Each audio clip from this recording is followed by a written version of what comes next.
میرے اوپر 3 دور گزرے ہیں۔ ایک تھا جب میں کافر تھا، اور اگر میں اس وقت مر جاتا تو سیدھا جہنم میں جاتا۔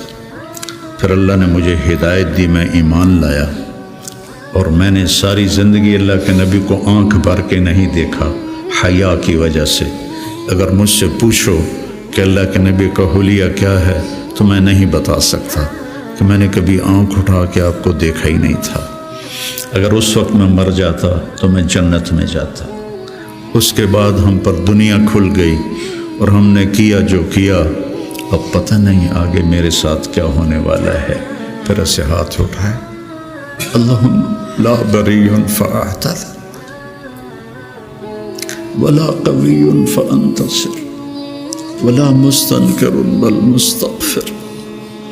یہ دعا میں روز مانگتا، روز مانگتا، اللہم لا بری فاعتذر ولا قوی فانتصر ولا مستنکر بل مستغفر، لا الہ الا اللہ، لا الہ الا اللہ، لا الہ الا اللہ کہتے کہتے روح پرواز کر کے۔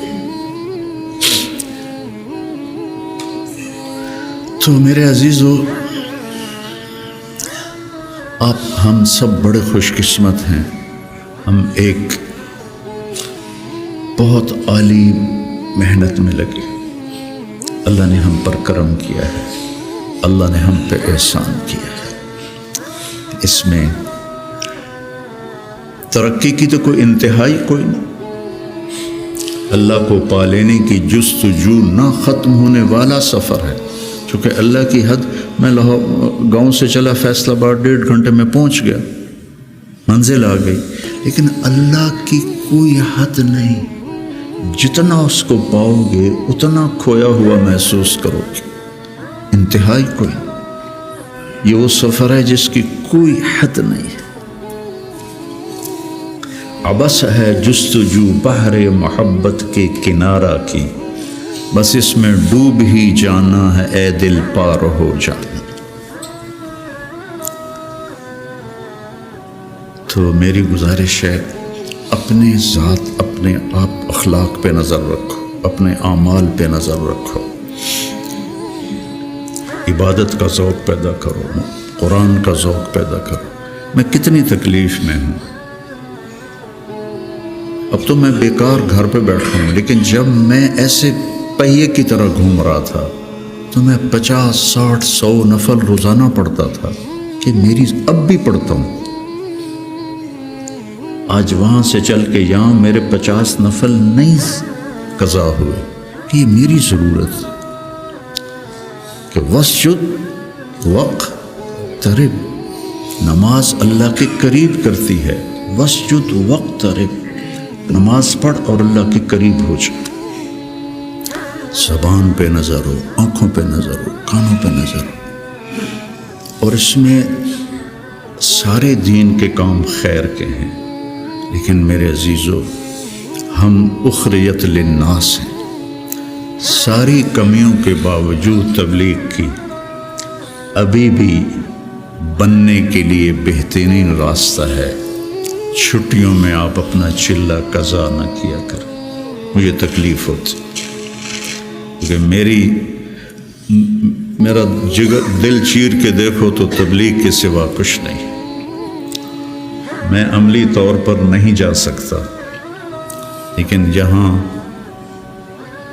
اس مبارک محنت کے سوا اور کچھ نہیں۔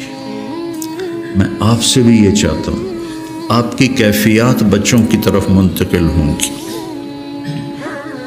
جب آپ کے اندر سے تبلیغ کی عظمت نکلے گی تو آگے کیسے منتقل ہوگی؟ کتنے مشائخ آئے، اس طرح عالم میں تبدیلی کوئی نہیں لا سکا۔ کتنے خیر کے کام ہوئے، اس طرح عالم میں تبدیلی کوئی نہیں لا سکا۔ بنو امیہ کے حکام ظالم تھے، لیکن دعوت کی وجہ سے دین تو پھیلتا رہا۔ ولید بن عبد الملک کان جبارن، جو اس کے بارے میں لکھا ہے ابن کثیر نے، کان جبار، معمولی باتوں پہ گردنیں اڑا دیتا تھا۔ سب سے زیادہ اسلام اس کی زندگی میں پھیلا۔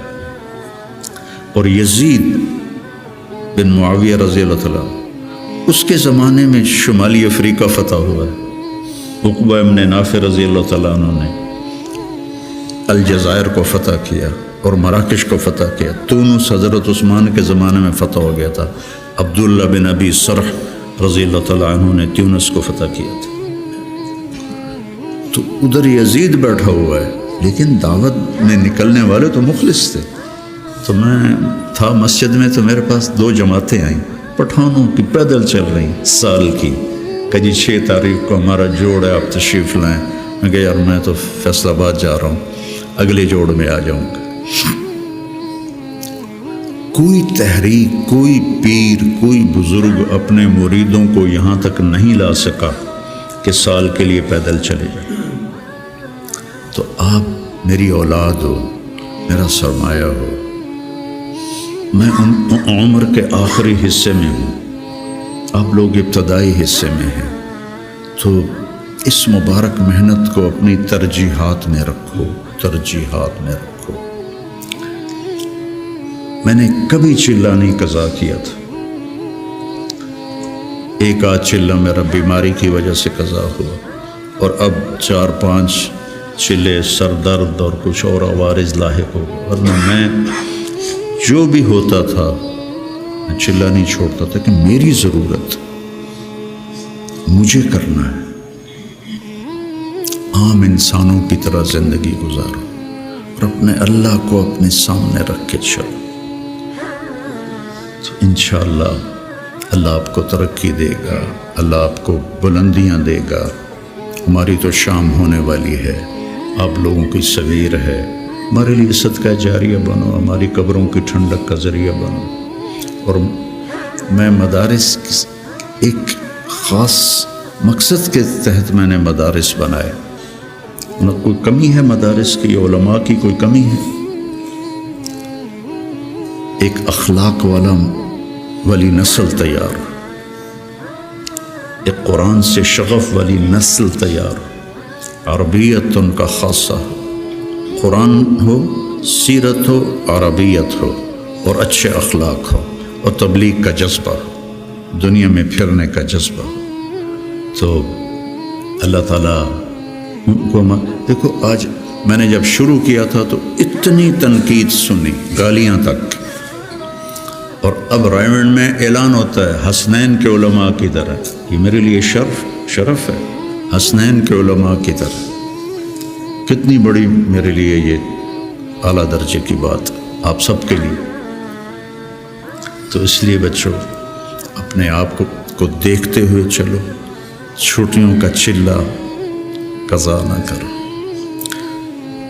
مولانا احسان صاحب ایک دفعہ چھٹیوں میں چلے گئے ساؤتھ افریقہ، وہاں شیخ اب مولانا زکریا صاحب وہاں گئے ہوئے تھے، تو انہوں نے چھٹیاں ان کے پاس گزاری، واپس آ کے چلہ لگایا، واپس آ کے چلہ لگایا۔ میں رائمنڈ میں اس وقت پڑھتا تھا، انہوں نے اس کو کافی نہیں سمجھا۔ تو اپنے بننے کے اسباب میں سستی نہ کرو، ٹھیک ہے نا؟ دی جا ایام کی تلخی کو بھی ہنس کے ناصر، غم کو سہنے میں بھی قدرت میں مزہ